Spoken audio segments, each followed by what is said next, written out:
Pues aquí en Libreta Negra MX seguimos celebrando pues este acontecimiento nacional del libro y en esta ocasión tenemos ni más ni menos que a Juan Villoro, maestro de las letras, articulista, ensayista, bueno, hace de todo. Juan, muchísimo gusto por pues permitirnos hablar un poquito de este día y cuéntanos pues al final qué importancia tiene en México que exista un Día Nacional del Libro.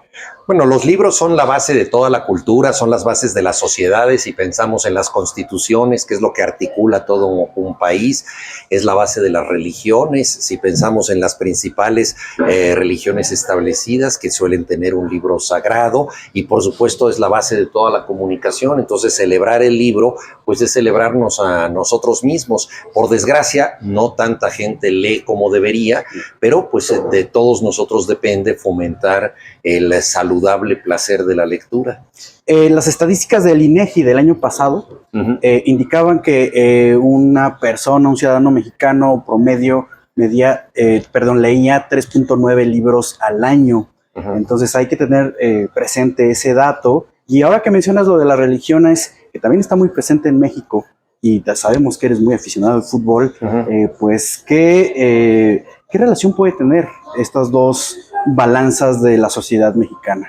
Bueno, las sociedades son sistemas de creencias para lo que no podemos explicar, y yo creo que es muy importante para ciertas personas que lo que es totalmente inexplicable desde el punto de vista de la ciencia o de la razón pueda ser explicable desde el punto de vista de la fe. Hay muchas cosas que no conocemos y las religiones han ofrecido una explicación del mundo y eso me parece importante, pero tú estás aludiendo a otra religión que es la religión laica del fútbol, que también es un sistema de creencias, porque cuando tú le apuestas a un equipo y sobre todo si es un equipo perdedor como el mío, el Necaxa, estás esperando milagros en la cancha y estás esperando que triunfe el bien, y desde luego para nosotros que triunfe el bien significa que triunfe la selección mexicana o que triunfe nuestro equipo.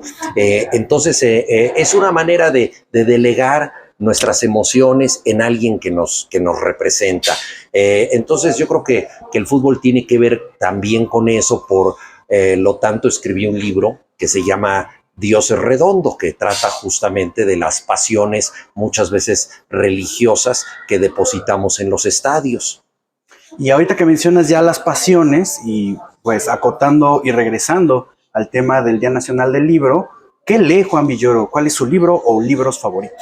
No, pues uno siempre está leyendo muchas cosas. Por ejemplo, este año yo he releído a dos autores muy importantes para mí por diversas razones. Uno de ellos mexicano, Jorge Ibargüengoitia, se acaban de cumplir 40 años de su muerte.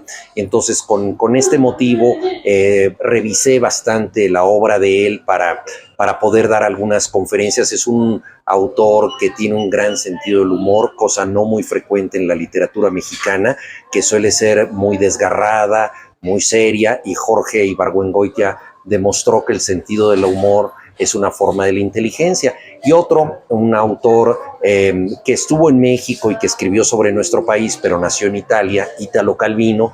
También tuve la suerte de volver a él para dar unas conferencias. Y es que la literatura pues no solamente es para leerla una vez, sino para releerla, porque a medida que pasa el tiempo descubres cosas diferentes en un libro. ¿Y qué significa esto? Significa que tú has cambiado.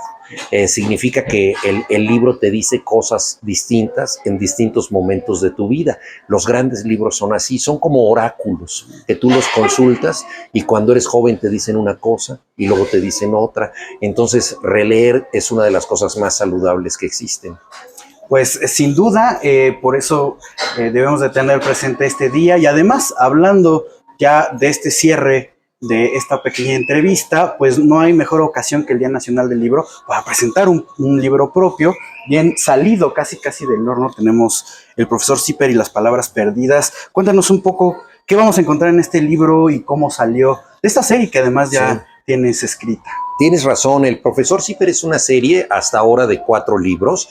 Cada libro es independiente, se pueden leer por separado, aunque algunos personajes reaparecen, lo cual hace pues más divertido para el que ha leído alguna otra historia la siguiente que está leyendo. En este caso, el tema que articula toda la aventura es el lenguaje, a quién le pertenece y cómo se puede modificar. Entonces, en esta historia hay una mafia académica de gente muy culta, pero muy pedante, gente muy egoísta que quiere quedarse con ciertas palabras y que desaparezcan del uso común para usufructo propio. Es decir, quieren privatizar la lengua para quedarse con ella. Entonces, un grupo de niños, con ayuda del profesor Zipper y de otros personajes, luchan por recuperar las palabras y aquellas que están desapareciendo del diccionario, que regresen. Un poco la metáfora de esta aventura es que el lenguaje nos pertenece a todos, el lenguaje es patrimonio colectivo, es la gente la que lo modifica